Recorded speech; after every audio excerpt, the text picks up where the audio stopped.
J'avoue que moi, je me suis pas remise en question et j'ai jamais douté de ma légitimité. On se crée ces opportunités, elles tombent pas du ciel. Moi, j'ai dit oui à toutes les opportunités qui m'ont été offertes, mais un grand oui, parce que je suis curieuse, parce que j'ai envie de grandir aussi et de me challenger, mais ça me renforce dans ma conviction que quand on est en mode recherche de solutions, plutôt que s'apitoyer sur ce qui arrive, ça change grandement la donne. Mais quand on les fait avec cœur, avec proximité, avec authenticité, ça change la donne. Alors à la fin, oui, effectivement, le site, il a été fermé. Mais les remerciements qu'on a eus, ça m'a énormément touchée. Cet épisode a été enregistré avec le soutien de Bayer.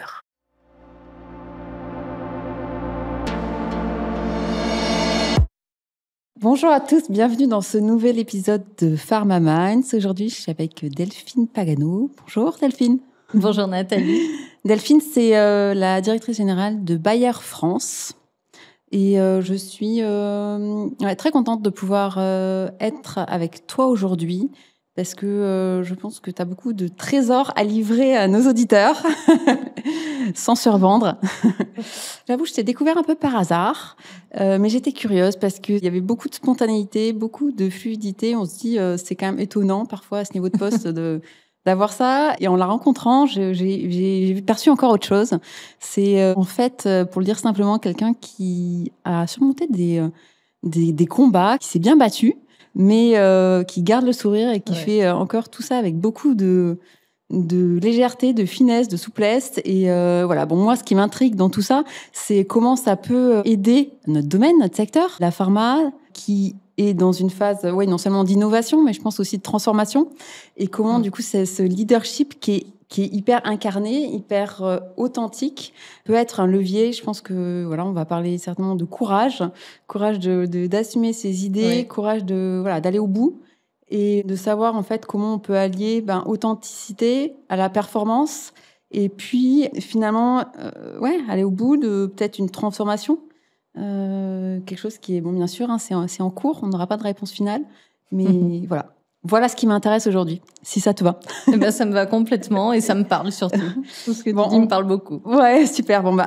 Je vais commencer par on va aller quelque chose d'évident. T'es quelqu'un qui est super jeune, donc on va commencer par parler de légitimité. Essayer de voir comment t'as construit cette légitimité, peut-être tes premières étapes de carrière ou raconte-moi qu'est-ce que tu penses qui était un petit peu osé, différent. Ouais, c'est une bonne question. Ouais. Comment ça s'est construit finalement au fur et à mesure de mes différentes expériences. Peut-être que la première chose qui était osée, je pourrais te dire, c'est quand j'ai démarré à travailler dans l'industrie pharmaceutique. Moi, j'avais fait des études, on va dire, assez classiques, docteur en pharmacie et puis un master marketing à HEC. Et j'ai démarré dans un premier labo pharma. Et j'ai pris un poste de chef de produit au marketing sur les produits matures. Ah, encore des produits matures. Voilà. Et ça ne vend pas du rêve comme ça sur le papier. Non, mais c'est marrant, comme j'entends beaucoup parler de profils innovants qui sont dans les produits matures. Donc, au départ, on m'a posé plein de questions. Mais pourquoi tu vas sur les produits matures? C'est pas un produit en lancement, il n'y a pas beaucoup de budget, c'est pas les produits stars du labo. Qu'est-ce que tu vas faire dans ce poste-là? Et en fait, j'ai jamais regretté parce qu'en fait, j'étais rattachée directement au directeur de BU à cette époque-là. Et surtout, j'avais de l'autonomie sur tout ce que je faisais. Et ça aussi, c'est ce que j'apprécie. Donc du coup, c'est peut-être le premier risque, on va dire, que j'ai pris et qui a payé parce que j'ai pu tester beaucoup de choses, me faire la main sur différentes façons de faire du marketing. On avait des produits en promotion interne, externe, des produits qui perdaient leur brevet. Et le but, c'était de limiter la décroissance de chiffre d'affaires. Donc on a été dans le combat, la vraie bataille. Et en fait, j'ai adoré. J'ai pu tester beaucoup de choses, essayer de mettre en pratique et ça a payé. Donc c'est vrai que ça a permis de me différencier aussi. Là où peut-être les gens n'attendaient pas finalement quelque chose d'extraordinaire, mais qu'on pouvait encore valoriser ce portefeuille grandement. Ok. Et ça m'a appris assez vite aussi à gérer les crises. Parce que quand on gère un portefeuille de produits matures, malheureusement, on a beaucoup de crises à gérer. Surtout quand on a plus d'une trentaine de produits dans le portefeuille. Et du coup, tu te sentais légitime ou bien accompagnée en fait pour... Ouais, c'était le bon dosage. Ouais, je me sentais légitime et bien accompagnée en tout cas par mon manager quand il y avait besoin, mais j'avais beaucoup d'autonomie et de latitude. Et moi, c'est ce qui me correspond en tout cas en termes de cadre de travail et d'épanouissement. Ok. Donc en fait, t'as tout de suite compris que ça allait être large, ce que tu voulais faire ou ce que tu avais à faire. Ouais, et que je voulais expérimenter. Ouais. Vraiment expérimenter différentes choses et voir justement comment je pouvais m'approprier des choses, comment je pouvais continuer de grandir et d'apprendre assez rapidement finalement. Ouais. Et après, c'était quoi du coup pour sortir de ça, tu t'es dit quoi ? Et donc après, je suis allée sur un autre poste au marketing, dans le diabète de type 2, du coup un produit effectivement un peu plus conséquent pour le labo. Et là, c'était plus tout ce qui était finalement gestion d'une équipe marketing. Donc pour coordonner les visites chez le spécialiste, chez le médecin généraliste et différentes choses. Donc une vision plus complète qui intégrait des fonctions vraiment transverses cette fois, avec la gestion, bien entendu, des plans d'action stratégiques nationaux, des choses comme ça, en coordination avec le médical, le market access, le marketing et les ventes. Donc ça, c'était vraiment pour compléter la partie marketing. Et puis fort de ça, j'ai voulu aller sur le terrain, vraiment me confronter à ce que c'était un médecin et comment on travaillait avec eux pour de vrai, comment on allait faire la différence, comment on allait impacter. Donc j'ai voulu le faire côté des affaires médicales. D'accord. Donc du coup, je suis devenue conseiller scientifique terrain D'accord. en ophtalmologie. Et j'avais dit que j'étais prête à faire ce poste en fait pour n'importe quelle aire thérapeutique, n'importe quelle région. Quand tu aurais un poste qui se libérait, je passerais les entretiens et j'irais. Et c'est ce qui s'est passé. On m'a appelé, je me rappelle, on était au mois de juillet. On m'a dit, il y a une place en ophta dans le sud. Et j'ai dit, je passe toutes les interviews, on verra bien. Et effectivement, j'ai eu beau habiter Paris. J'ai passé 2 ans et demi à ratisser le sud de la France. Ok, en médical. En médical. Et là aussi, c'est quoi? C'était la curiosité? Ouais, la curiosité. La curiosité de vraiment comprendre comment se passait la relation entre un médecin et puis laboratoire pharmaceutique. Comment on pouvait s'apporter mutuellement, comment construire des choses gagnant-gagnant et comment surtout créer des relations de confiance pérennes. D'accord. Ça a été un gros challenge pour moi parce que je n'avais pas du tout l'habitude. Et c'est vrai qu'on a beau faire des études, on ne nous apprend pas toute cette partie-là. Donc, ça a été beaucoup d'écoute, beaucoup d'écoute des médecins, comprendre leurs problématiques, leurs enjeux, leurs besoins, et après de réactivité et de proximité pour leur apporter tout un service de qualité, en tout cas pour les équipes. Et au bout d'un moment, tu t'es dit, est-ce que je continue en médical ou est-ce que je repars côté business? Alors, pas tout de suite. Je suis restée au médical en tout 6 à 7 ans aux affaires médicales. Donc après, je suis retournée au siège côté affaires médicales, à différentes fonctions, du coup conseiller scientifique siège, et puis après directrice des affaires médicales pour l'ophtalmologie dans un autre laboratoire. Okay. Donc du coup, en tout, 6 à 7 ans côté médical, parce que j'aime la science au départ, vu les études que j'ai fait, et j'avais développé quelque chose d'intéressant, en tout cas, que je voulais continuer, en tout cas, de mettre en place. Notamment, il me tenait vraiment à cœur de montrer vraiment la valeur du médical dans les BU, en fait. Okay. Vraiment, qu'est-ce qu'on pouvait apporter, comment on pouvait soutenir la stratégie d'un produit et quelle était notre place pour soutenir les ambitions d'un groupe. Parce que tu le voyais comment ? Tu te dis que ça devait être davantage soutenu, davantage structuré, davantage organisé et davantage valorisé. Parce que je pense qu'il y a quelques années, on entendait encore dans certains labos peut-être, mais que fait le médical par rapport au commercial ? À quoi on paye tous ces gens finalement côté médical ? En quoi ça sert vraiment notre stratégie, nos ambitions ? Donc c'était important pour moi de le structurer avec le directeur médical du coup de Bayer. On a mis en place toute une structure très très précise en termes d'impact. Qu'est-ce qu'on attend comme impact aux affaires médicales, quantitatif et qualitatif les deux, et comment on le suit et comment on valorise cette performance pour soutenir la stratégie globale. D'accord, donc ça veut dire que vous avez été capable de montrer que ça servait à quelque chose ? Oui, exactement. Que c'est complémentaire d'un commercial ? Oui, que c'est complètement complémentaire et synergique et qu'on a besoin de tous, en fait, pour être vraiment performant et pour décupler la performance. Ouais. Donc, c'était vraiment pas l'idée de montrer le médical dans sa tour d'ivoire et ce qu'on peut faire, mais comment c'est complètement synergique, finalement, du commercial et comment, ensemble, on va plus loin et on est plus fort dans ce qu'on fait, en fait. Ouais. Tu veux me donner un exemple, peut-être ? Parce que c'est vrai que je crois qu'on n'a jamais parlé de ça, ce genre de sujet ici. C'est peut-être pour les néophytes, ceux qui connaissent pas le secteur. En fait, c'est quoi pourquoi ça veut dire quoi en fait ? Pourquoi il y a ces deux fonctions en fait qui sont sur le terrain ? En France, c'est lié à la réglementation qu'on a. Ouais. Les règles sont très claires sur ce qu'on peut faire et ce qu'on peut dire face à un médecin et quelle personne peut le faire. Donc c'est pour ça qu'on a vraiment cette dichotomie commerciale-médicale. Et le médical n'est pas là pour faire de la promotion, ça c'est le commercial, mais il est là pour répondre en réactif à des demandes spécifiques scientifiques. Mm-hmm. Néanmoins, on peut construire plein de belles choses et plein de projets avec eux. Par exemple, revoir ensemble des recommandations de prise en charge dans une aire thérapeutique, faire des publications aussi pour démontrer des choses nouvelles, peut-être encore une fois dans la prise en charge, dans le parcours patient, comment mieux utiliser une molécule pour en décupler finalement le potentiel.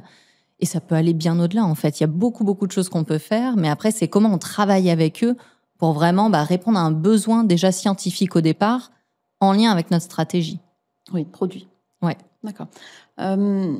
Ok, donc en fait, t'aimais bien t'as montré en fait qu'il y avait une valeur scientifique Ouais. en fait, qui était un peu ton épine dorsale, quoi. Ouais, au départ, c'était ça. Ouais. Et c'est vraiment l'impact. Je pense que ce qui me caractérise, je suis très, très pragmatique. D'accord. Voilà, moi, j'adore effectivement le challenge. J'adore l'ambition, avoir des résultats, avoir de l'impact. C'est ce qui me guide au quotidien et c'est aussi ce qui me donne mon énergie et ma motivation. Donc, c'est vrai que dans tous les postes que j'ai faits, je mets beaucoup d'emphase à D'accord. l'impact. D'accord. Et pas juste à des grands projets ou des grandes idées. Soit c'est joli, mais on est là avant tout ça, pour de c'est l'impact collectif. D'accord. Ouais. Ok. Et donc ensuite, c'est là où tu as réussi, dans l'étape suivante, à allier les deux, médical et business. Exactement, puisqu'après j'ai fait le choix de repartir côté business, donc en tant que directrice de business unit en ophtalmologie, donc D'accord. pour être responsable du marketing et des ventes. Et c'est là où j'ai pu allier finalement toutes les différentes expériences que j'avais eues avant, du marketing au médical, au terrain, au siège, pour en fait vraiment tirer le meilleur de chacun. Parce que l'avantage d'avoir eu cette expérience vraiment très transverse, Ouais. parce que je suis assez curieuse, j'aime bien voir plein de choses, je sais la valeur que chacun peut apporter finalement dans notre stratégie et quel levier on peut activer pour vraiment justement maximiser l'impact. Donc l'idée, c'était vraiment de fédérer toutes les fonctions en fait autour de notre ambition pour que chacun donne le meilleur, pour que parfois on mette notre ego de côté aussi, parce qu'on n'est pas là pour parler d'ego, on est là encore une fois pour parler d'impact et pour répondre à un besoin d'un médecin, d'un patient, d'un aidant, et pour donner le meilleur. Donc, Et comment tu penses que tu as fait si vite, en fait? Qu'est-ce qui s'est... comment ça s'est passé, en fait? C'est une bonne Est-ce que tu question. es capable de dire...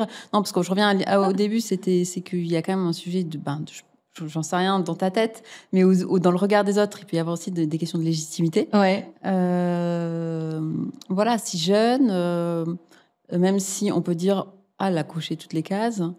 Ouais. Bon, on les a cochées vite. C'est quand même pas courant. C'est quand même pas courant. Et du coup, voilà, comment t'as vécu ça, en fait? J'avoue que moi, je me suis pas remise en question et j'ai jamais douté de ma légitimité. Mhm. En fait, je pars du principe, et pas que pour moi, on se crée ces opportunités. Elles tombent pas du ciel. On se les crée parce qu'on fait, parce qu'on délivre, parce qu'on démontre. Après, il faut avoir aussi la présence d'esprit et la conscience de voir les opportunités qui s'ouvrent et de les saisir, surtout. Ouais. Parce que des fois, c'est ça aussi qui met un frein. Moi, j'ai dit oui à toutes les opportunités qui m'ont été offertes, mais un grand oui, vraiment, et je me suis jamais forcée parce que j'en avais envie, parce que je suis curieuse, parce que j'ai envie de grandir aussi et de me challenger, et parce que j'aime sortir de ma zone de confort et découvrir autre chose et y aller. Mais il faut vraiment avoir cette envie-là. Après, pour vraiment la légitimité, honnêtement, oui, je pense que j'ai toujours eu des remarques dans tous les postes que j'ai eu de leader. Sincèrement, je m'y attarde pas. C'est quelque chose qui me passe au-dessus grandement. Qui te traverse pas. Non, voilà. Mais je pense que c'est aussi lié à certains managers que j'ai eus, qui m'ont quand même aidé, qui m'ont donné confiance. Mon premier manager, clairement, effectivement, il m'a donné vraiment une grande confiance, une autonomie, une liberté, à croire en moi. Et puis, mon manager aussi, après, du coup, côté affaires médicales, qui m'a aussi beaucoup développé, beaucoup poussé. Et je pense qu'il Tu savais ce que tu voulais faire? Tu savais où t'allais? Non, je peux pas dire que quand j'ai démarré dans l'industrie pharma, je me voyais à cette position aujourd'hui. Non, non, j'avais pas une vision claire et c'est pas plus mal aussi parfois d'être un peu ouverte et de prendre les opportunités qui font sens, selon ce qu'on ressent, ce qu'on perçoit. Mais non, c'était pas tracé d'avance. T'as fait de la compétition, du sport en compétition petite? Tu faisais quoi? Je faisais de la gymnastique rythmique, donc pas le sport le plus médiatique, mais très sympathique avec les cerceaux, rubans, ballons. J'en ai fait 10 ans à haut niveau, en compétition, en individuel et par équipe. Et j'ai eu l'opportunité de représenter la France quand j'étais plus jeune dans des compétitions. C'est pour ça que je reviens à ce que je te partageais. Moi, j'aime le challenge. J'aime le challenge. C'est quelque chose qui me fait vibrer depuis tout le temps. Et en fait, je vois le challenge comme une opportunité. Et de manière générale, les soucis ou les problèmes comme des opportunités, finalement. De se dépasser, d'apprendre, d'aller au-delà et de montrer finalement qu'on est capable d'y arriver. Et tu fais des liens entre les deux? Entre, je sais pas, toute ta formation, tout ce que tu as fait Je pense que ça a forgé mon tempérament quand même, c'est sûr, parce que j'en ai fait en individuel et pareil. Il faut rattraper les... Je sais pas, c'est des ballons, des cerceaux. De travailler dur, parce qu'on va pas se mentir, c'est un sport très exigeant, donc très précis, jeune, très précis. C'était assez intensif les entraînements, c'était beaucoup d'heures par semaine. En plus de l'école et de tout ce qu'il y avait. Donc, le goût du travail, la rigueur, ça c'est sûr, effectivement. Et puis le collectif, parce que par équipe, en fait, on est là pour soutenir, on n'est pas là pour dire c'est de ta faute si on a raté quelque chose. Donc vraiment, c'est cette force du collectif et l'entraide qui est hyper importante pour aller plus loin. Légitimité, tu m'as tout dit ? Oui, comme je dis, moi je me suis pas, je me pose pas la question. Non, je sais. À chaque fois, moi la plupart du temps, j'étais la plus jeune de mes équipes. Ouais. Effectivement, le 3/4 du temps, même 95% du temps, c'était le cas. Mais en fait, je l'ai jamais perçu. Du coup, tu as toujours perçu que tu allais amener une valeur différente. Enfin, quelque part différente. Ouais, je l'ai jamais perçu. On me l'a jamais fait sentir non plus. Donc, je dois dire, j'ai pas ressenti de remarques particulières. Et puis non, de toute façon, je vais de l'avant. Donc. Et t'as jamais eu, ce syndrome de l'imposteur de se dire, en fait, ça allait vite et. Non, mais je sais que beaucoup de femmes l'ont. Quand je parle avec beaucoup de... Ah ouais, en général, c'est plus les femmes. Ouais. J'entends beaucoup de femmes leaders qui ont plus de mal, effectivement, là-dessus. Non, moi, je pars du principe, surtout quand ça va vite, fois, en fait. Qu'on s'est créé ces conditions, qu'on a démontré, c'est pas une fleur qu'on nous fait, loin de là. Et j'ai même envie de dire l'inverse, en fait. Quand on est jeune leader, justement, et qu'on a évolué vite, au contraire, on nous attend au tournant. On attend qu'on se casse les dents, à un moment donné. Ça fait partie du jeu. Sinon, il n'y a pas d'histoire, c'est pas voilà, tout le monde n'est pas toujours bienveillant, ça fait partie du jeu, il faut juste le savoir. Mais au contraire, je pense que c'est encore plus dur d'avoir ces postes-là quand on est jeune ou quand on a évolué vite que l'inverse, en fait. On nous attend beaucoup plus. Et du coup, ça te met la pression ? Moi, non. Non, parce qu'encore une fois, je suis assez claire sur la vision et comment je vais y arriver. Et je pense que c'est lié à mon éducation, à ce que j'ai fait comme sport, tout ça. Non, la pression, je sais plutôt bien la gérer. Ouais. Je suis pas... Ok. Ouais, on a un caractère bien trempé. Oui, c'est sûr. Donc en général, c'est pour ça que la question de la légitimité, en fait, je pense qu'au bout de 2-3 réunions, si tu veux, il n'y a jamais eu de... Non, je sais, là où on me dit, c'est que je décide vite. Je suis capable de décider très vite, effectivement, et d'y aller, quoi. Et de persévérer. C'est un tempérament de garçon, ça ? Un peu, ouais, j'avoue. J'avoue, moi j'ai un grand frère et mon père aussi était très quand même dans le travail et dans l'exigence et je pense que j'ai beaucoup pris là-dessus. Ouais. Moi j'ai travaillé quand j'étais jeune dans la société de bâtiment de mon père. Un environnement masculin fort sympathique où les étés je faisais les chantiers effectivement pour nous donner envie. Ponçage, l'azurage de planches de bois pour les chalets de l'Alpe d'Huez. Sympa. Voilà, ou des choses comme ça, des choses très masculines, ouais. Donc, pour donner l'envie, le goût de l'effort et de la réussite, quoi. Et puis, je sais pas si c'est juste après, on t'a proposé un poste, après être patron de BO, on t'a proposé un poste de general manager. Exactement. Et là, j'avais... Un peu exotique. Voilà, j'avais 35 ans et on m'a dit, il y a un poste en Israël qui se libère. Donc, effectivement, comme je l'ai toujours fait, j'ai dit, j'y vais. Parce que je voulais aller à l'étranger. J'avais fait toutes mes différentes expériences en France. Et je voulais voir ce qui se passait ailleurs aussi en termes d'environnement, de façon de travailler, de mindset. J'avais envie de voir autre chose. Donc, j'ai accepté et je suis allée à Tel Aviv pendant presque 2 ans. Du coup, diriger toutes les activités du groupe Bayer en Israël. Super, c'est osé. C'est osé. C'est osé parce que... avant de... Non. Tu connaissais ? Ah non, je connaissais pas, j'y étais jamais allée, j'ai pas de famille là-bas, j'ai pas d'amis spécifiques, donc non, c'était un saut vers l'inconnu que j'ai fait. Et d'ailleurs, j'ai pris l'avion le 25 décembre, parce que le 26 décembre, il y avait une réunion très importante avec beaucoup de médecins organisée par l'organisation du coup israélienne. Et on m'avait dit que ce serait important que je sois là-bas et que je puisse me présenter. Ouais. Donc, j'ai pas fait Noël, effectivement, et je suis partie. Et le 25 décembre, j'ai atterri à Tel Aviv pour être le 26 sur l'événement. Il faisait beau. Il faisait chaud. Il faisait beau et chaud. Déjà. Ouais.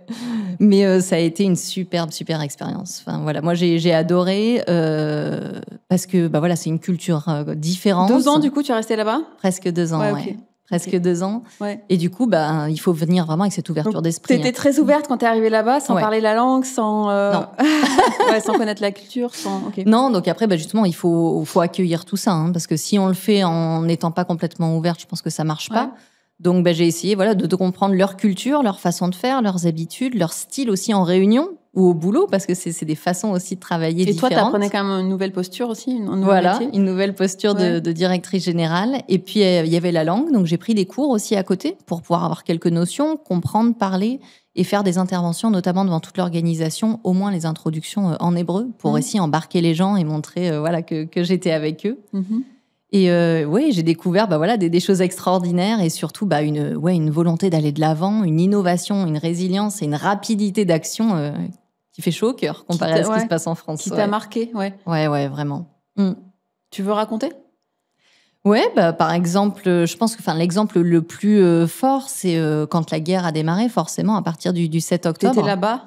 Ouais, j'étais là-bas et je suis restée 1 an encore après, là-bas, parce que c'était important pour moi de rester avec les équipes, d'être avec eux et de vivre tout ce qui se passait avec eux. Donc du coup, forcément, ça a mis un coup. On a mis quelques semaines à comprendre ce qui se passait, à se mettre en ordre de marche nous aussi, à voir comment on allait s'organiser pour travailler. Et du coup, moi, tous les jours, je prenais des décisions avec le comité de direction sur la sécurité de nos collaborateurs. Bien entendu, c'est la priorité, mais en même temps, être sûr qu'on puisse délivrer les traitements à tous les patients qui en ont besoin aussi. Donc, être sûr qu'ils arrivent quand même en Israël. Donc, c'était un combat de tous les instants. Et puis, en fait, rapidement, 2 semaines et demie après le début de la guerre, j'ai toutes mes équipes commerciales qui m'ont dit « Mais là, c'est bon, Delphine, nous, on a envie de retourner sur le terrain, quoi. On a vraiment envie d'être là pour les médecins, pour les hôpitaux, pour les patients, et on va y aller. » D'accord. Et là, je t'avoue, quand je les ai entendus, je me suis dit... En fait, je me suis revue quelques années auparavant quand il y avait le Covid, où on a mis je ne sais pas combien de temps avant d'aller dehors, avant de refaire des activités, alors que dans une situation de crise extrême, au bout de 2 semaines et demie, 3 semaines, tout le monde était à nouveau finalement sur le terrain, à aider, à supporter, à être là, quoi qu'il se passe à l'extérieur. Donc, une très très belle leçon de résilience, de communauté et de soutien finalement... qui m'a beaucoup marqué. Donc c'est eux qui t'ont poussé, qui avaient trop envie d'aller de l'avant, d'avancer, de pousser. Ouais, exactement. Et donc on a pris la décision de reprendre effectivement nos activités sous certaines conditions, bien entendu, en suivant la situation région par région, qui pouvait être différente. Mais ouais. C'est quand même un baptême du feu, j'ai envie de dire, sans mauvais jeu de mots, mais 1 an de prise de poste comme ça dans un pays que tu comprends mal, je pense, parce que c'est tellement complexe que même en étant dedans... non, c'est très compliqué. Comprendre ce qui se passe. Toi, toujours, t'étais peut-être encore dans ta phase d'apprentissage. Ça s'est passé comment ? Tu t'es fait accompagner ? T'as eu peur, peut-être ? Non, je me suis pas fait accompagner, mais en fait, j'ai pris le temps surtout de beaucoup écouter. De beaucoup les écouter, de comprendre ce qui se passait, d'être là aussi pour entendre leurs histoires, les aider à se décharger aussi, à avancer. Donc, tous les jours, j'appelais des collaborateurs différents et je faisais des rotations et je retournais en fait comme ça appeler des collaborateurs pour qu'on se soutienne mutuellement vraiment. Et puis après, j'essayais de mettre des choses en place en fait pour les aider aussi dans ce qui pouvait soulager leur quotidien avec leurs enfants, avec leurs conjoints. Par exemple, on a trouvé des logements du coup de substitution pour plusieurs mois à certains de nos collaborateurs qui pouvaient plus rester vivre à côté de certaines frontières, notamment avec le Liban. Donc, on les a soutenus, on a aidé à trouver des logements, on a aidé des familles du coup qui avaient besoin d'aide pour leurs enfants. C'est encore une fois, finalement, c'est l'écoute, un peu comme finalement ce que j'avais appris sur le terrain auprès des médecins. Là, cette fois, c'était vraiment avec les collaborateurs, les écouter et répondre à leurs besoins. Et trouver des solutions. Tu avais aussi un peu des guides d'autres chefs d'entreprise, de savoir comment ils géraient cette situation. Un peu, mais pas tant que ça. Pas trop. Non, pas tant que ça. Donc là, après, c'est vraiment aussi avec ce qu'on ressent et puis l'intuition de faire les choses bien, on va dire, en tout cas, d'essayer de faire de son mieux. Répondre, C'est ça. Et j'ai été très touchée parce que je pense que je me souviendrai tout le temps. 3 semaines après le début de la guerre, justement, toute l'organisation m'a envoyé un bouquet de fleurs chez moi en me disant merci beaucoup pour tout ce que tu as mis en place, tout ce que tu fais. Et je me suis dit, on est vraiment dans la bonne direction, quoi. Okay. Là, on est dans la bonne direction. Ouais. Donc, et ça passe par des choses simples, des lignes d'écoute qu'on a mis en place ou des lignes psychologiques où les collaborateurs ou leurs familles pouvaient appeler 24/24. Des groupes de parole, des groupes aussi de discussion sur comment on revient dans le travail quand des collaborateurs ont été dans l'armée, parce qu'ils ont été en relais dans l'armée, puis après, quand ils reviennent, on sort pas indemne de ces expériences. Donc, comment on revient au travail après avoir vécu des choses comme ça. Ça pouvait être aussi, on a fait livrer parfois de toute la nourriture ou tout ce qu'il fallait pour qu'ils passent du coup le Shabbat chez eux avec tout ce qu'il faut, parce que les magasins étaient fermés, ils pouvaient pas célébrer ce qu'ils voulaient célébrer. Donc, des petites attentions, mais qui, bout à bout, créent vraiment cette communauté, cette équipe et nous aident à avancer, à aller de l'avant, quoi. Ok. Donc, ça allait hyper loin, en fait, dans la vie des gens. Oui. Parce qu'ils sont aussi comme ça. C'est cette culture aussi qui est comme ça. Du coup, c'est ça aussi. T'as accepté, en fait, de jouer ce jeu-là, de comprendre aussi ça. Ouais, ce qui était important pour eux à ce moment-là. Et pour revenir à la question que tu me demandais si j'ai eu peur... Non, parce qu'en fait, j'étais tellement concentrée sur tous nos collaborateurs, être sûr qu'on arrive à les mettre en sécurité, à ce qu'ils se sentent bien, à ce que psychologiquement et mentalement, ils soient bien, et en même temps assurer la délivrance des médicaments à tous les patients, qu'en fait, j'avançais. Je me suis pas posé de questions pour moi. J'ai eu beaucoup de peur pour les équipes, mais pas pour moi, du coup, en fait. J'étais vraiment... Non, parce que plusieurs fois par jour, il fallait prendre vraiment des décisions rapides, responsables, réagir à chaque situation, à ce qui se passait en temps réel. Donc du coup, j'étais vraiment lancée. Et je pense que ce qui m'a aidée aussi, c'est que beaucoup de collaborateurs m'ont dit, mais si tu te sens pas à l'aise de rester seule dans ton appartement, viens chez nous, en fait. Voilà, mon fils, ma fille est à l'armée, il y a des chambres de libre, viens vivre avec nous. Donc en fait, je savais que j'avais la possibilité de le faire. Voilà, je l'ai jamais fait, mais je savais que je pouvais le faire à tout moment. Et je pense que ça change la donne aussi. De savoir qu'on a ça, bah, ça décharge. Et finalement, je me sentais pas seule dans cette situation, pas du tout. Ok. Et quand tu parlais de maintenir l'accès aux médicaments, ça voulait dire quoi ? Bah, ça veut dire être sûr qu'ils sont acheminés, parce que à partir du 7 octobre, après, toutes les lignes aériennes ont été coupées du coup pour plusieurs semaines, plusieurs mois. À part du coup la ligne israélienne El Al qui continuait d'opérer. Et donc, on a fait une réunion avec tous les dirigeants des laboratoires pharma, l'équivalent, on va dire, du LEM en Israël, et avec le PDG d'El Al, du coup, la compagnie israélienne, en mappant tous nos sites de production et de stockage de médicaments dans le monde, et en demandant à ce que des avions soient vraiment acheminés et prennent nos livraisons selon les stocks de médicaments qu'on avait, pour nous assurer d'avoir toujours ce qu'il faut pour les populations. Et je suis très, très fière, parce qu'on n'a jamais eu aucune rupture de stock depuis le début. Donc, non, c'est une grosse fierté. Un travail du quotidien, parce qu'on a eu beaucoup de déceptions chaque jour, de vols annulés, de vols reportés. Il faut renvoyer des cargaisons, faire des transits. Il y a des produits en plus qui nécessitent la chaîne du froid. Beaucoup de choses, mais grande fierté d'avoir réussi à maintenir l'accès à tous nos traitements. Écoute, c'est impressionnant cette aventure. Qu'est-ce que tu as gardé je sais pas, du coup, tu parles d'énergie en fait positive, d'avancer. C'est marrant parce que c'est quelque chose que j'entends beaucoup de personnes qui viennent de l'international, qui travaillent à l'international. Qu'est-ce que tu en as gardé, du coup, vu que tu es rentrée en France juste après ? Je suis rentrée là il y a 10 mois. D'accord. Et qu'est-ce que tu essaies d'en garder en termes pratiques ou d'état d'esprit ? D'état d'esprit, c'est vraiment cet état d'esprit, positif, en fait. Et ça, alors moi, je l'ai toujours été, mais ça me renforce dans ma conviction que ça fait la différence quand on va de l'avant, quand on est en mode recherche de solutions, plutôt que s'apitoyer sur ce qui arrive. Ça change grandement la donne. Et puis encore une fois, la force du collectif. Là, dans une situation de crise comme celle-ci, on voit bien l'impact que ça a pu avoir. Parce que cerise sur le gâteau, c'est qu'on a réussi à délivrer finalement plus que le budget qui était prévu, malgré tout le contexte et malgré tout ce qui s'est passé. Donc, on peut vraiment faire des choses extraordinaires quand on est vraiment ensemble, soudés. Ok, donc là, j'imagine que vous aviez moins le regard sur les chiffres, mais vous avez quand même réussi. On a quand même réussi à délivrer, au-delà. Et donc après, tu es rentrée en France. Ça s'est passé comment ? C'était une décision ? Tu avais envie de revenir en France ? C'est une opportunité. Moi, j'étais, comme je disais, focalisée sur ce qui se passait là-bas, driver les collaborateurs, l'organisation dans cette situation très complexe. Donc non, j'étais partie pour continuer, parce que mon contrat était 3 ans initialement. Donc là, j'avais fait 2 ans. Donc je me posais pas de questions. Et puis cette opportunité en France s'est libérée. On m'a demandé du coup de rentrer dans le process d'interview. Donc je suis rentrée et j'ai été sélectionnée. Donc j'étais ravie de revenir aussi, mais c'était pas du tout planifié. D'accord. Pour le coup. Et qu'est-ce qui t'a plu ? Au retour ? Enfin, dans le défi qu'on te proposait ? Dans le défi, c'est finalement c'est de continuer à impacter à plus grande échelle, à embarquer une organisation dans des nouveaux challenges. C'est pas les mêmes. C'est quand même plus... je sais pas comment le dire, mais il y a moins de crises, on va dire, extraordinaires, mais c'est des challenges différents, mais c'est comment continuer à embarquer les gens avec cet état d'esprit positif et de se donner les moyens, finalement, de notre ambition. D'accord. Et du coup, ça veut dire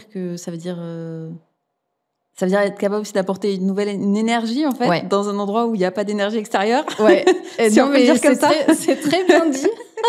C'est très très bien dit, effectivement, parce que non, c'est une belle formulation. C'est poli.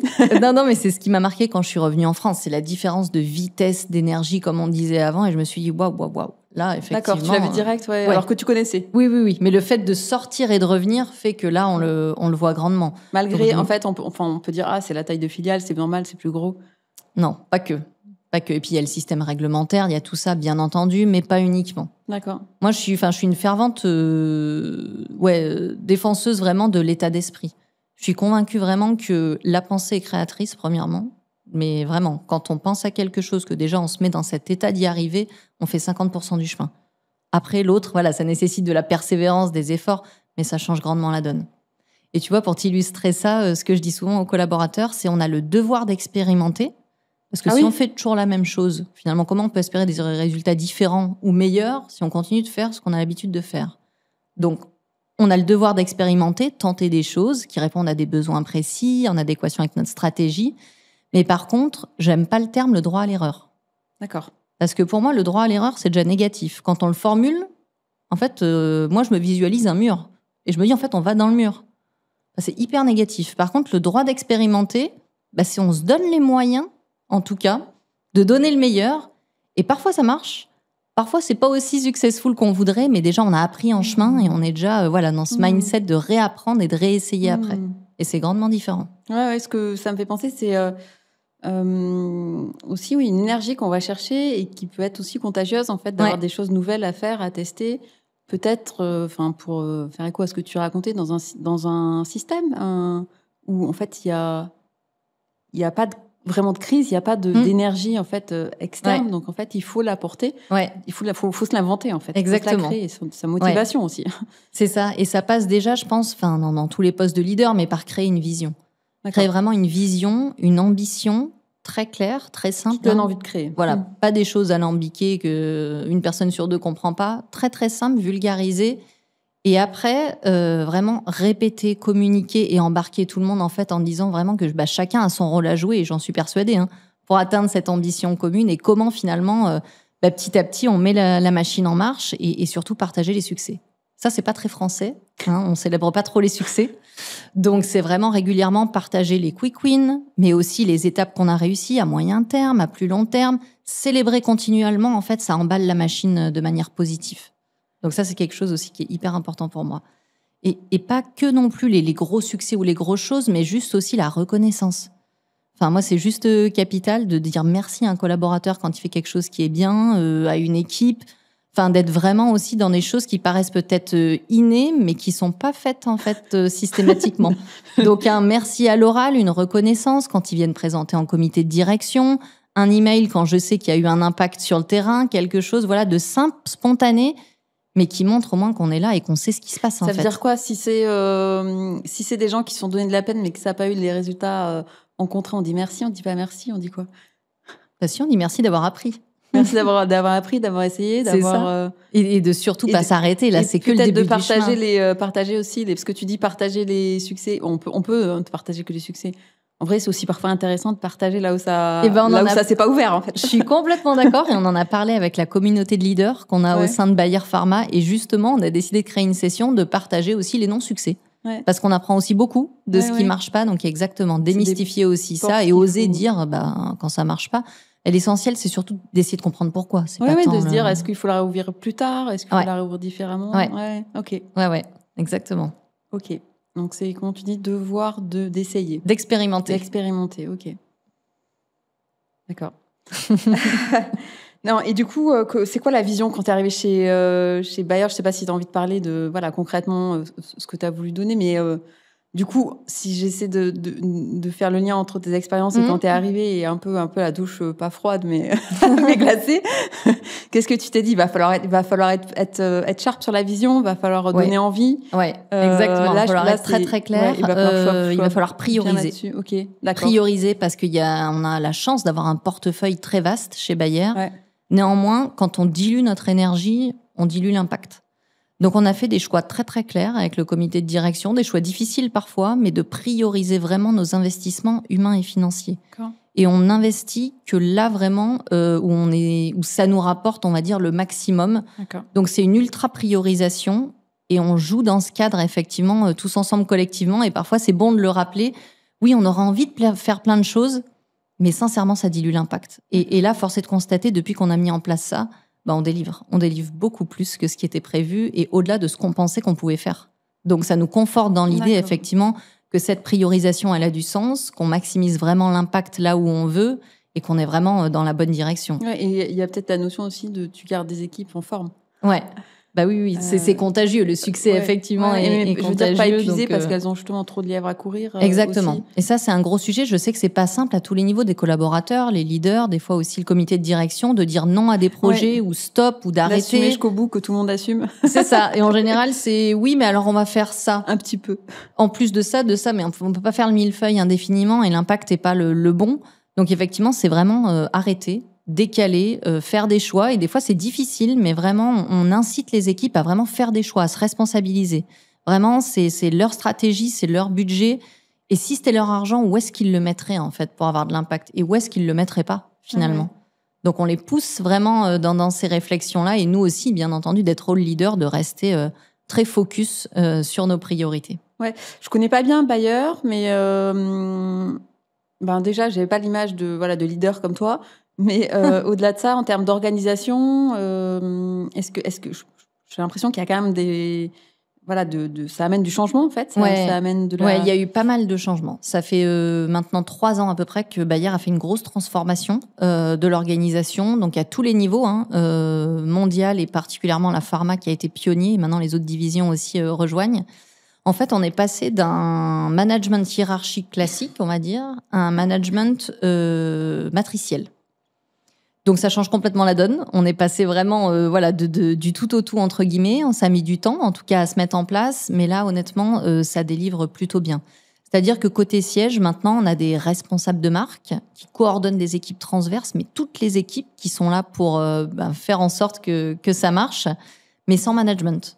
Et ces équipes, elles rapportent hiérarchiquement à des directeurs, du coup, de fonction.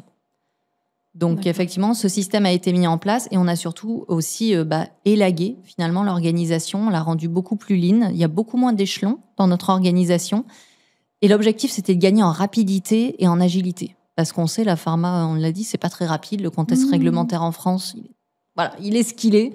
Donc, parfois, en termes de rapidité, plus nous, en plus, avec nos process internes et nos X couches, on s'ajoutait du temps. Donc là, on a pris le parti d'être réactif, agile, rapide. Donc effectivement, on a descendu le niveau de responsabilisation au plus bas niveau de l'organisation. Et donc, on demande aux collaborateurs de prendre des décisions par eux-mêmes et d'aller de l'avant et d'essayer, en fait. D'accord. Donc toi, en fait, tu t'es complètement inscrit dans cette mouvance. Ouais. T'es à l'aise là-dedans ?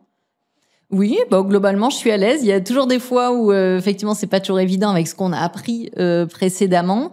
Je pense que c'est toujours une notion de balance, mais dans n'importe quoi, finalement, dans n'importe quel changement, de pas passer d'un extrême à l'autre. Parce qu'en fait, finalement, tout ce qui est extrémiste, en général, n'est pas très, on va dire, performant. On loupe les opportunités des autres. Voilà, c'est ça. Donc, c'est comment on trouve la bonne balance. Et peut-être qu'on était parti un petit peu loin quand je suis revenue de ce que j'ai vu de l'organisation France. Et là, on se recentre juste pour faire du sens, en fait. Et des fois, juste... faire du sens avec les choses du quotidien. Parce que des fois, on pense à un modèle où on nous a dit de faire comme ci, comme ça. Et j'en reviens à ce que je te disais. Moi, je suis très pragmatique, en fait. C'est si ça ne marche pas ou si ça n'apporte pas de valeur aux clients, aux médecins, et si nous, ça ne nous permet pas d'être plus rapide, ça ne m'intéresse pas. Ça ne marche pas, ouais. Voilà, donc on arrête. Donc, c'est aussi d'être pragmatique sur ce qui fonctionne, ce qui a apporté de la valeur aux collaborateurs, aux médecins. OK. Et ce qui ne marche pas pour plein de raisons, on le change, on le revoit et on fait de manière plus efficiente, on va dire. Et dans une entreprise comme ça qui avait plutôt une tradition un peu familiale ou une culture familiale. D'ailleurs, c'est à Paris, c'est à Lille, c'est où ? Alors en France, c'est à Lille et à Paris. On a 2 sièges, mais le siège, on va dire, historique avec nos autorisations de mise sur le marché est à Lille. Et on en a un autre sur la Garenne-Colombe. D'accord. Du coup, en fait, c'est pas un siège parisien. Je pense que ça se sent aussi dans peut-être... Oui. Non, complètement. La culture reste encore familiale, malgré la taille quand même du groupe, qui est quand même un très gros groupe international. Mais oui, cette proximité, cette culture, comme tu dis, peut-être pas parisienne, où on peut vraiment se dire les choses. Non, en fait, ça veut dire peut-être aussi qu'il y a moins de concurrence aussi, donc les gens sont peut-être plus stables aussi, j'en sais rien, dans le... Oui, alors la moitié de nos collaborateurs sont sur Paris, la moitié sur Lille. Donc, nous, on laisse le choix en fait aux collaborateurs de travailler selon leur localisation. D'accord. Donc, c'est même pas spécialement une question. C'est plus la culture. Mais c'est plus la culture. Moi, j'ai vu une différence entre les cultures que je connaissais précédemment et celles de Bayer, dans lesquelles, en tout cas, moi, je m'épanouis davantage et qui me correspondent. Mais après, chacun est différent. Comment tu le décris ? Effectivement, plus, on va dire, familial, proche, proximité, tout en ayant une certaine rigueur quand même. Et c'est ce qui me plaît aussi, et des belles ambitions, quoi. D'accord. Et du coup, tu as réussi à embarquer tout le monde dans ce changement justement d'organisation, de style aussi, hein, Ouais. et quasi de statut aussi pour les gens. Ouais. Comment ça se... Enfin, beaucoup de gens vivent ça, hein, dans l'industrie. Oui, mais ça comment prend on fait du temps. Comment on fait forcément, ça, en fait, je sais pas, c'est peut-être plus facile justement pour les jeunes que pour ceux qui ont de l'expérience, de la seniorité, de se retrouver au même niveau que tout le monde. Comment les gens le vivent, et puis toi, comment tu l'accompagnes, et qu'est-ce que t'en penses en fait? Tu vas me dire quelque chose peut-être de policé, mais je pense, j'aimerais vraiment savoir sincèrement. Ah oui, je vais te répondre honnêtement, comme toujours. Non, déjà, ça prend du temps. Une transformation, comme celle qu'on a fait, prend du temps. Donc, depuis 2022, on avait commencé avant que je parte en Israël. J'étais déjà là quand ça s'était mis en place. Après, je suis partie et je suis revenue. Ouais. Mais ça prend beaucoup de temps, ça s'explique. Et la première chose, c'est surtout, qu'est-ce que ça veut dire pour le collaborateur ? Parce que des fois, moi, j'ai vu plein de transformations dans plein d'autres organisations où on nous dit, oui, faut faire ça, c'est la bonne parole. Oui, mais on est tous des humains à la base. La première question que quelqu'un va se poser, c'est qu'est-ce que ça veut dire pour moi ? Et finalement, qu'est-ce que je vais en tirer ? Quelle est la valeur que moi, je vais en tirer ? Et du coup, c'est jamais une perte de temps que de passer du temps sur ça. Ouais. Franchement, il faut y passer un certain temps pour que les collaborateurs comprennent ce que ça va leur apporter à eux-mêmes. Après l'organisation, mais d'abord à eux. Après l'organisation, et puis après, il faut le vivre au quotidien. Il y a un moment donné où ça sert à rien de faire aussi trop de réunions en expliquant ce que ça va être, à quoi ça va ressembler. Il faut le vivre. Il y a un moment donné, il faut sauter. Il faut faire le saut, il faut le vivre. Faut avoir aussi l'ouverture de se dire, et moi j'ai toujours dit, tout ne sera pas parfait. On a beau penser à plein de choses, tout ne sera pas parfait. Et être très honnête, et moi je l'ai été avec mon comité de direction en disant, là on sait où ça va friter, où il va y avoir des zones de tension. On le sait déjà, vu comment c'est designé, ça va sortir. C'est ok, ça va sortir. Et quand ça va sortir, vous vous poserez avec vos collaborateurs, nous on se posera ensemble et on verra à ce moment-là comment on fait. Mais on peut pas tout anticiper et tout. C'est la gestion de crise là qui. C'est ça, de se dire à un moment donné, il faut juste y aller. Ouais. Et puis après, on réfléchit ensemble comment faire au mieux. Et c'est ce qui s'est passé. On a ajusté des choses effectivement qui marchaient pas. Il y a des choses qui marchaient pas. Il y en a d'autres qui marchaient très bien. Et après, oui, il y a certains collaborateurs à qui ça a plu, ce niveau de responsabilisation, d'engagement, d'impacter davantage, d'être plus aussi, effectivement, accountable de ce qu'ils font. Et puis, il y en a d'autres pour qui ça n'a pas forcément plu, d'avoir moins de liens hiérarchiques ou de pas forcément diriger une équipe avec des liens hiérarchiques, de coordonner en transverse. Et en fait, je peux le comprendre. Chacun, encore une fois, a ses sensibilités. Donc, moi, ce que j'ai toujours dit, l'idée, c'est pas d'embarquer 100% des gens dans les transformations. C'est d'embarquer ceux qu'on veut embarquer. Ok, donc il y a la culture qui reste, mais il y a en gros une manière de faire qui change. Et en fait, on prend ceux qui ont envie de faire, c'est ça, et on les accompagne, et on accompagne tout le monde. Mais ceux qui ne se sentiraient pas à l'aise, il n'y a pas de jugement derrière. On n'a pas tous les mêmes, le même fonctionnement. On n'est pas tous à l'aise dans les mêmes environnements de travail. Et sans aucun jugement, j'ai pas de souci avec ça. Et si ça correspond pas à certaines personnes, c'est mieux effectivement que ces personnes aillent dans d'autres organisations où elles s'épanouiront davantage. Ouais. Et qu'est-ce que, juste un mot sur, tu dis, il faut que ça serve d'abord le collaborateur. C'était quoi aussi un truc standard? C'était beaucoup la notion de responsabilisation et prise de décision à leur niveau. Il y a beaucoup moins de choses qui remontent au comité de direction. Vraiment, on a fait un gros tri. Ils ont la main sur tout pour effectivement gérer le business. Ouais. Du coup, ça rejoint peut-être aussi je sais pas, une manière que tu as aussi de voir même si c'est pas toi qui as forcément pris toutes ces décisions d'organisation, mais d'aller de l'avant, de ne pas se poser peut-être trop de questions, oser y aller quand il faut y aller. Ça veut dire quoi pour toi, ça ? Ça veut dire être audacieux. Être audacieux et vraiment voir les challenges comme des opportunités. Se responsabiliser et on assume en fait. Exactement. On assume. Et puis de savoir qu'on est tous dans le même bateau, c'est-à-dire que encore une fois, même si ça marche pas une fois, on n'est pas pointé du doigt. On n'est pas, c'est pas l'idée. L'idée, c'est d'apprendre, c'est de grandir, mais c'est de tenter des choses ensemble. Parce qu'on avait quand même le gros challenge, pour revenir peut-être à ce que tu disais tout à l'heure. Nous, on a perdu un brevet du coup d'un de nos blockbusters. en milieu d'année dernière. Donc là, effectivement, en 2025, c'était comment faire. On allait arriver au creux de la vague en perdant ce brevet. Donc ça donne pas envie, c'est pas forcément hyper excitant. Et on s'est donné le challenge finalement d'être en croissance cette année. Mais force est de constater qu'avec ce qu'on fait, on va l'être. Donc c'est assez incroyable. On est capable d'absorber la perte de brevet d'un blockbuster en se mettant tous autour sur d'autres produits, effectivement, en donnant le meilleur, en focalisant sur nos priorités, en étant très, très focus sur ce qu'on fait, pourquoi, comment. Encore une fois, d'un point de vue financier et humain, en mettant l'énergie au bon endroit, on décuple notre impact. D'accord. Et ça, c'est quand même une belle preuve de réussite collective et qui motive tout le monde à aller de l'avant. Ouais. C'est ce que... Comment t'es arrivé là-dessus, sur ce genre de conclusion ? En faisant, en ayant l'intuition ? Ouais, en ayant l'intuition au départ et puis en voyant ce qui se passait petit à petit aussi en début d'année et puis en parlant avec des collaborateurs, en se disant mais et pourquoi pas ? Oui, c'est ça, c'est que tu as posé l'objectif finalement en cours de route. Pourquoi pas ? Exactement. En fait, au mois de mars, je me souviens quand on a fait une réunion d'information générale et quand j'ai vu les premiers mois, je leur ai dit à l'organisation mais pourquoi pas finalement repartir en croissance ? Pourquoi on se met nous-mêmes une barrière en se disant ça va être dur, on va être dans le creux de la vague ? Parce que là, on démontre qu'on peut déjà faire de super belles choses. Donc finalement, visons plus loin. Et je leur dis aussi régulièrement, si on vise la Lune, on atteint les étoiles. C'est déjà gagné. C'est déjà beaucoup plus que ce qu'on pensait faire. Donc finalement, s'enlever aussi les barrières internes, des fois les freins, et ouvrir le champ des possibles, en fait, de ce qu'on peut faire. Les freins, ils sont souvent liés à ceux qui connaissent le passé aussi. En général, quand on ne le connaît pas, on ne voit pas... C'est vrai. Si on n'a jamais... Pour ceux qui ont vécu, par exemple, le lancement. Quoi. Oui. Mais j'aimerais... Merci beaucoup. Peut-être, qu'est-ce que tu peux me dire, déjà, le chemin parcouru jusqu'à aujourd'hui, qu'est-ce qui te rend le plus fier, ce que tu as fait ? Ce que j'ai fait ? Là, ouais. Ce qui me rend le plus fier, moi, c'est vraiment de voir là, je vais peut-être dire une fierté qui est récente, mais de voir l'énergie des collaborateurs et l'envie qu'ils ont.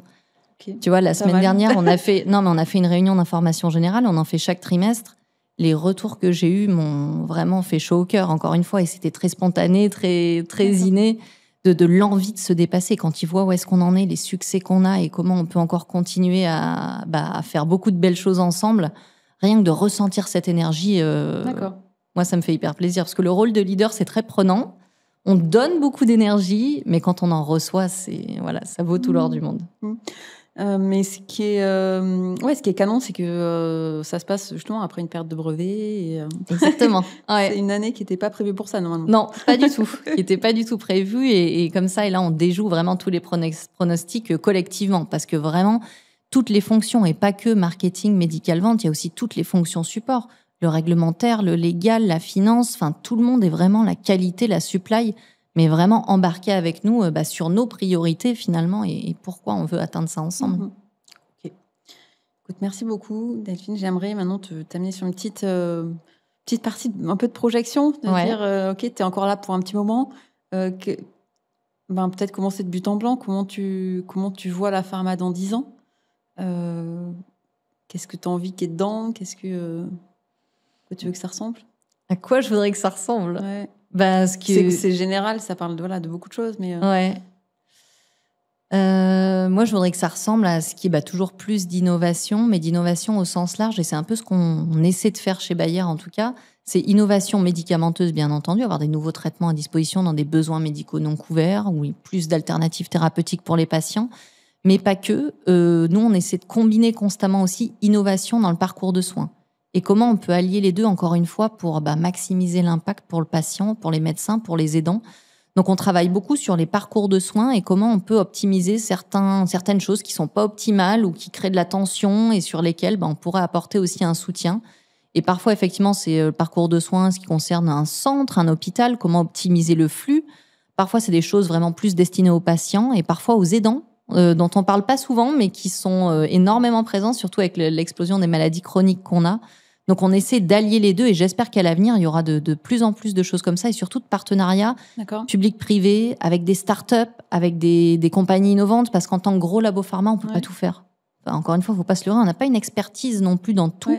Surtout quand on parle parcours patient, quand on identifie un besoin très particulier, on n'a pas forcément la compétence et l'expertise.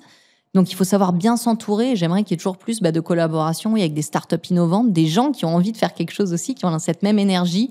Et comment on peut renforcer ces partenariats pour apporter le meilleur aux patients, en fait. Ok.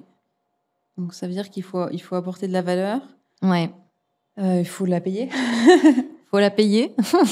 Nous verrons ce que nous réservent les années, mais c'est un vrai sujet en ce moment. C'est un vrai sujet avec ce qui se passe aux États-Unis en plus. Je pense que ça va prendre de plus en plus de place. Donc, on va bien voir effectivement comment la France va se démarquer. De la prévention, des maladies chroniques explosent. Qu'est-ce que...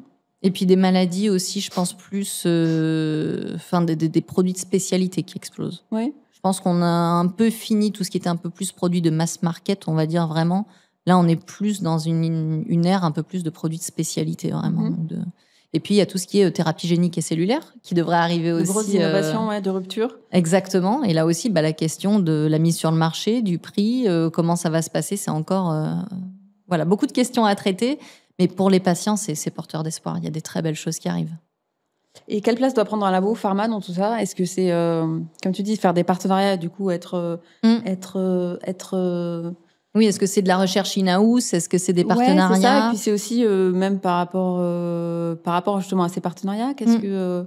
Alors, chez Bayer, on a pris le parti depuis plusieurs années de racheter des startups un peu innovantes dans la thérapie génique et cellulaire. On a racheté Blue Rock Therapeutics, on a racheté AskBio, qui appartiennent 100% à Bayer, mais qui continuent en fait d'œuvrer par eux-mêmes. D'accord. Pour pas tuer justement le mindset startup, parce que quand en général on est absorbé par un grand groupe, ça devient compliqué, on perd cette agilité, cette rapidité. Donc, on les laisse vivre par elles-mêmes. Et au moment de la commercialisation ou des phases 3, c'est là où Bayer va renforcer le partenariat, puisqu'on a, nous, notre expertise de force de frappe, en fait, de commercialisation, que eux n'ont pas. Mais du coup, on travaille comme ça et on a des très belles choses qui avancent. Dans Parkinson, on a eu, du coup, un accès accéléré aux US par la FDA pour une phase 3, directement passer de la phase 1 à la phase 3. D'accord. Donc, voilà, quelque chose d'assez intéressant. Donc, plein de belles choses arrivent. D'accord. Et du coup, tu peux nous rappeler le positionnement de Bayer, je sais pas si c'est maintenant ou dans les... Le positionnement, les aires thérapeutiques dans lesquelles on est. Alors maintenant, on a toujours une forte présence en cardiologie, c'est historique. À la base, l'aspirine a été découvert il y a 160 ans. Donc cardiologie, bien entendu, ça reste. Et notamment, on va avoir un lancement à venir, du coup, dans l'amylose cardiaque, une maladie rare et pour lesquelles les patients peuvent décéder dans les 3 à 4 ans s'ils ne sont pas traités. L'ophtalmologie, bien entendu, et notamment la rétine médicale, reste un domaine phare pour nous. Ouais. L'oncologie, et plus spécifiquement le cancer de la prostate. On a des traitements intéressants dans ce cadre-là. Santé de la femme, pareil, historiquement, on est fortement présent pour accompagner la femme dans toute l'évolution de sa vie, en termes de contraception orale, de dispositifs intra-utérins, et on a un produit en développement dans les symptômes sévères de la ménopause. D'accord. Et puis à l'avenir, il y aura thérapie génique et cellulaire, et on se penche beaucoup sur tout ce qui est aussi immunologie en ce moment. Donc dans le pipeline, c'est plus de ce côté-là. D'accord, donc c'est très diversifié encore. Ouais, on a encore un portefeuille assez large, assez large d'aires thérapeutiques, très diverses.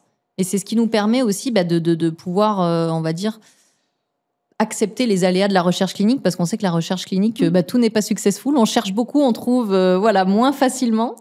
Donc, ça nous permet de diversifier finalement un petit peu notre recherche et de pouvoir aussi absorber les bonnes et les moins bonnes nouvelles du portefeuille, en fait, en ayant différentes aires thérapeutiques à disposition. Et qu'est-ce que, à part l'état d'esprit que tu dis que ça serait bien qu'on fasse un petit effort de voir les bonnes nouvelles, qu'est-ce que tu dis qui devrait changer en priorité dans le système de santé français ?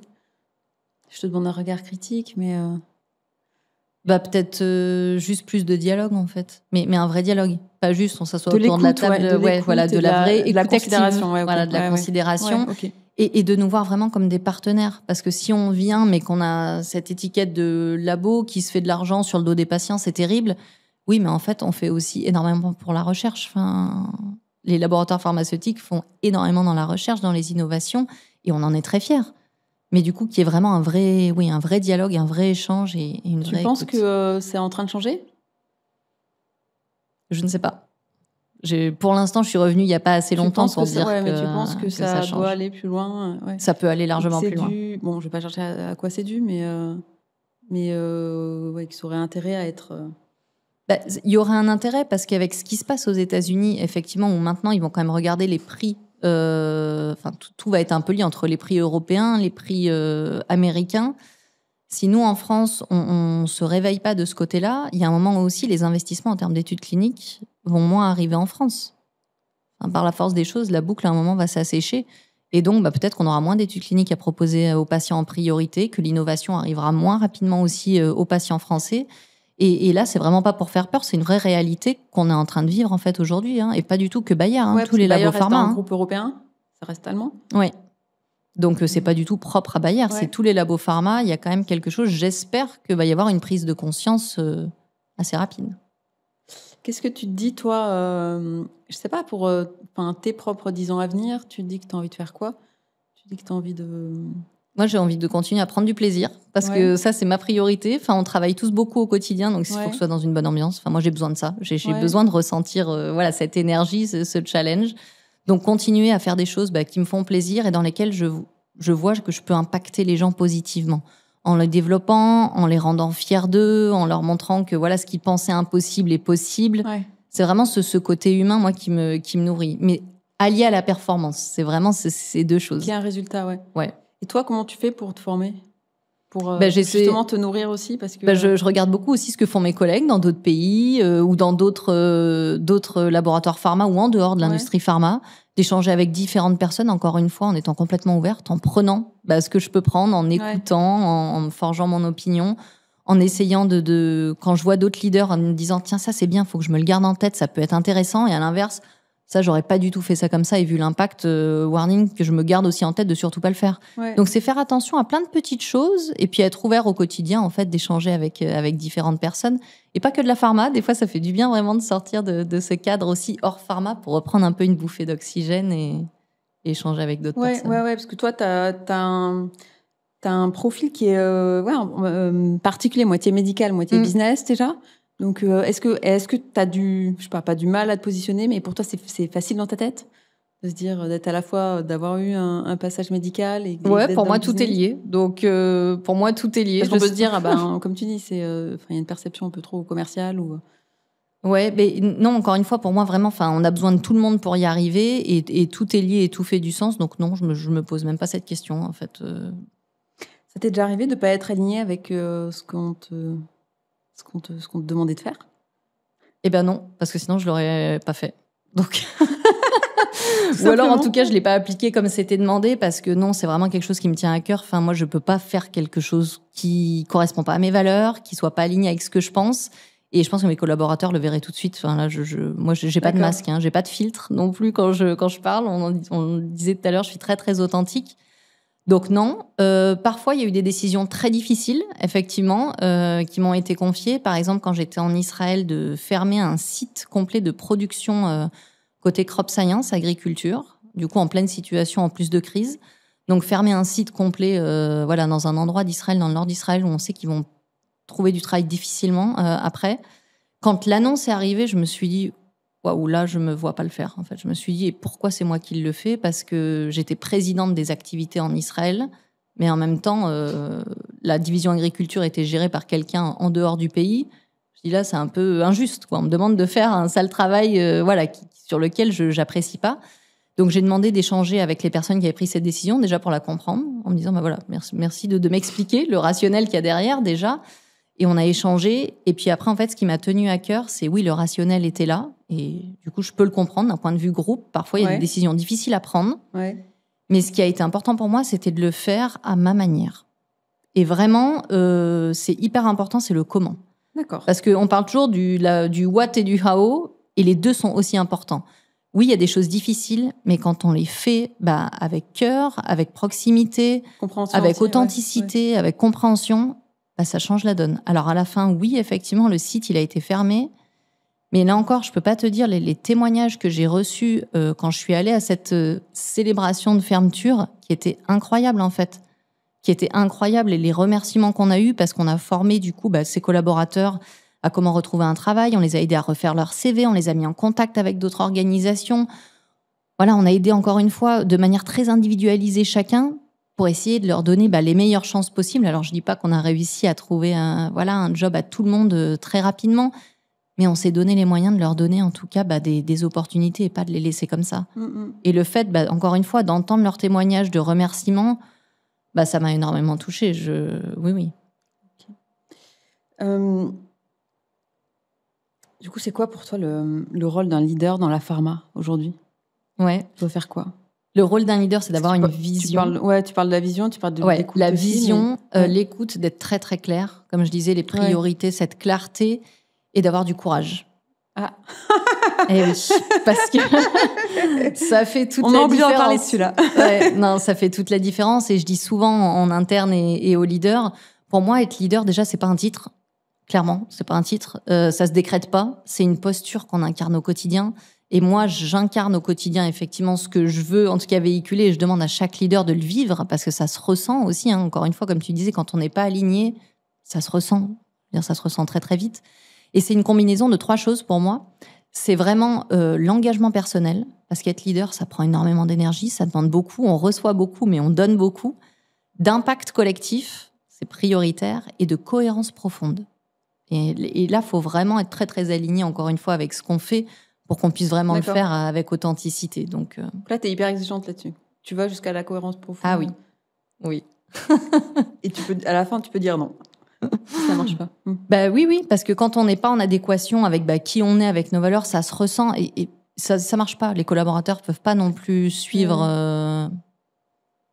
Mais je vais jusqu'au bout de ton histoire, mais ça veut dire que en fait, tu passes beaucoup de temps avec les gens, mais tu vois, comment faire que tu vois, parfois tu te sens en devoir d'expliquer des choses plus en profondeur. Parfois tu dis non, mais ça peut passer vite. Et est-ce que ça suffit que ce soit toi qui sois juge de ça?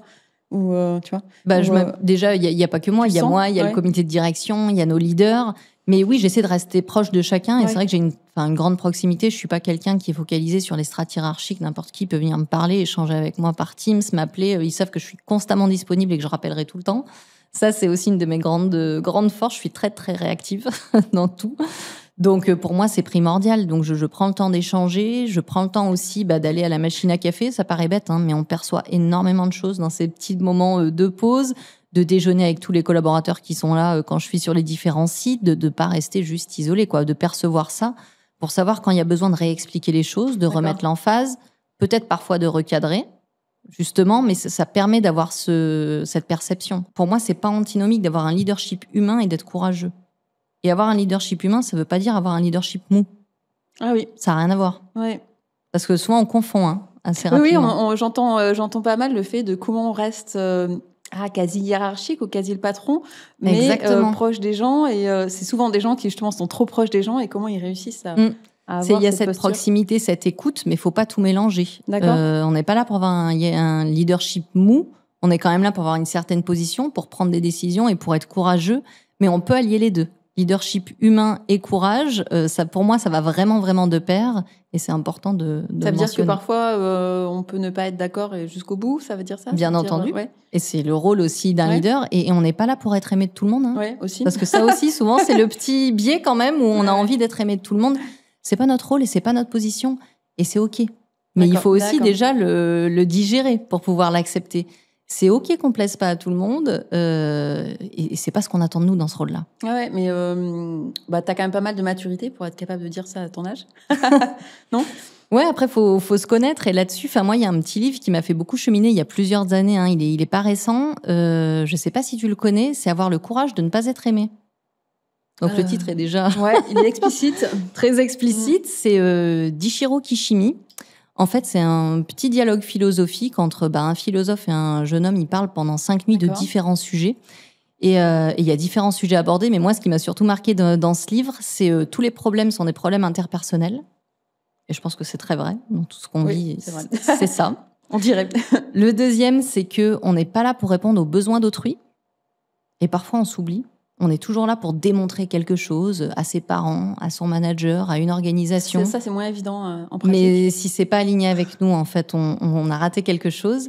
Et puis, qu'il faut vivre vraiment pour de bon, ici et maintenant. Et effectivement, par ma dernière expérience en Israël, ça me l'a vraiment rappelé. Enfin, pas faire non plus X plans sur la comète, mais vivre le ici et maintenant pleinement, en étant pleinement aligné. Dans le maintenant, C'est ça fait aussi la différence. Je peux te poser la question d'un point de vue pro-perso aussi, comment tu gères ça, comment tu te protèges peut-être aussi? Ouais, ça nécessite en fait de se connaître, ça c'est clair. Et du coup, dans le livre dont je te parlais, il y a aussi tout un passage sur la différence entre l'affirmation de soi et l'acceptation de soi. Et on n'est pas là pour s'affirmer, on est là pour s'accepter déjà. D'accord. Donc c'est vraiment important de se connaître, de savoir ce qui nous redonne de l'énergie, ce qu'on a besoin. Moi, je sais effectivement que j'ai besoin de solitude quand je suis pas au boulot, et c'est ça qui me fait du bien. Ça me ressource d'avoir du temps pour moi, de faire ce qui me fait plaisir, lire des livres, aller au sport, juste aller dehors, mais être seule. Et j'ai besoin de ces moments pour me ressourcer, pour revenir lundi avec cette énergie. Après, chacun est différent, mais il faut vraiment, vraiment se connaître. Ouais. Parce que ce qu'on fait, c'est ce que je dis souvent aux équipes, la performance, c'est pas un sprint, hein, c'est un marathon qu'on fait. C'est un vrai marathon. Et moi, je recherche la performance durable. Je recherche pas la performance à court terme. Ça, c'est facile de l'avoir, entre guillemets. Mais la vraie performance durable, c'est là où c'est challenging. Et pour ça, il faut vraiment se connaître, savoir comment on gère son énergie. Parce qu'il y aura des hauts, il y aura des bas, sans surprise. Donc, comment on gère ça? Sur qui on peut s'appuyer? Comment on peut aller de l'avant? Donc, c'est ça, en fait, que je travaille aussi avec toute l'organisation. Pour terminer, j'aimerais peut-être que tu nous fasses un petit conseil pour les jeunes générations.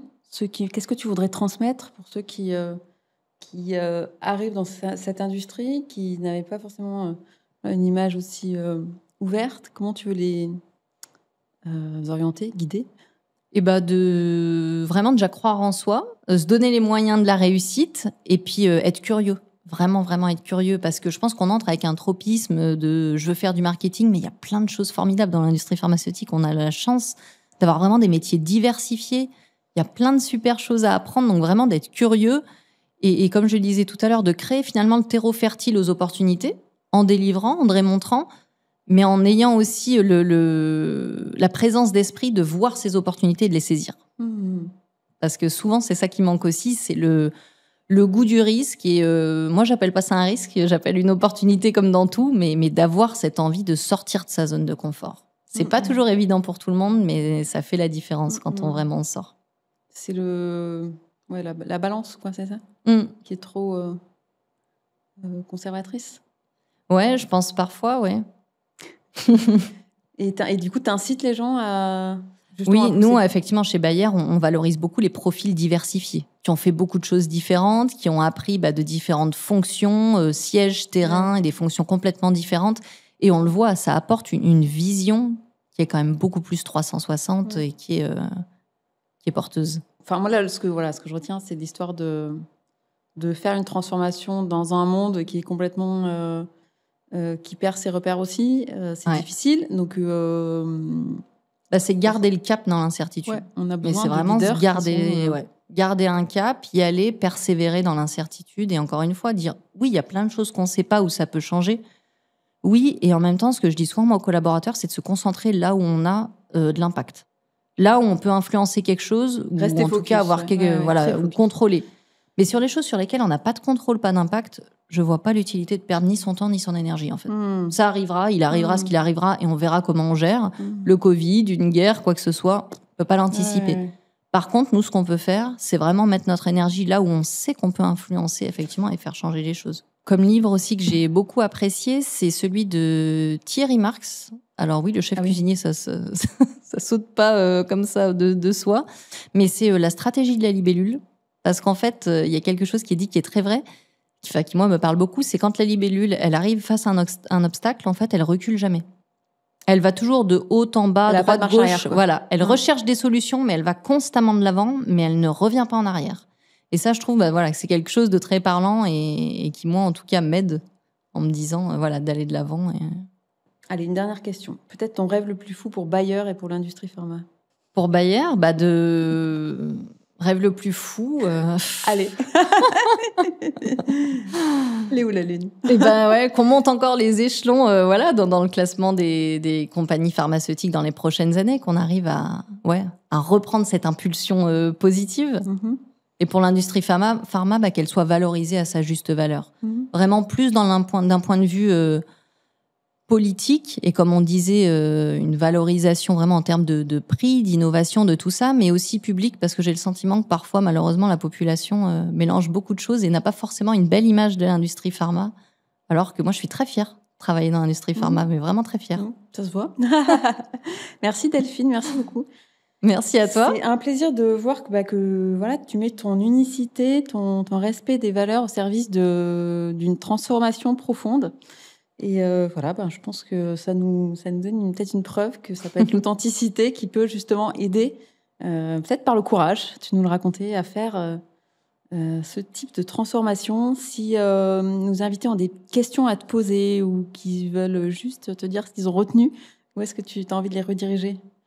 Ils peuvent me contacter sur mon adresse email, delphine.pagano@bayer.com, ou sur LinkedIn. Ils peuvent me trouver aussi pour échanger. Super. Ça me fera grandement plaisir. Merci à toi. Merci beaucoup. Bientôt. Merci pour tout. Un grand merci à vous d'avoir écouté jusqu'au bout cet épisode et merci d'être toujours plus nombreux à suivre Pharma Minds. Si cet épisode vous a plu, n'hésitez pas à le partager autour de vous. Pour ne pas louper la sortie des prochains épisodes, rendez-vous sur les réseaux sociaux. À très bientôt.